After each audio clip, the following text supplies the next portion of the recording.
Hello guys, এটা হলো আমাদের একটা ক্যাম্প। তো এটা একটু পাহাড়ের উপরে। নিচে যেটা দেখছো এটা হলো এখানে মেস, খাবার জায়গা, অফিসিয়াল কাজ সব নিচেতে হয়। আর আমি আসছি এখন উপরে। উপরে সব জওয়ান ভাই লোক থাকে, তো আমি সেখানেই যাচ্ছি একটু রেস্ট করার জন্য। তো এখানকার ভিউটা দেখো তোমরা সবাই, এত সুন্দর, মানে এক কথায় অসাধারণ। বাইরে দেখছো রাস্তা, তো তারপর এই যে যাচ্ছি উপরে আমাদের সন্দীপ উস্তাদ।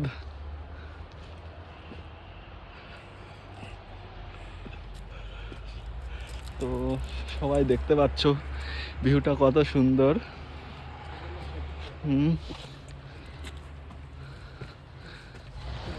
ওয়াও। তো এখানে এই ক্যাম্পে যারা যারা ডিউটি করে তারা সবাই, এই ক্যাম্পে যারা যারা ডিউটি করে তারা সবাই দিনে অন্তত 7-8 বার নিচে ওঠানামা করে। ওদিকটাতে আরও আছে,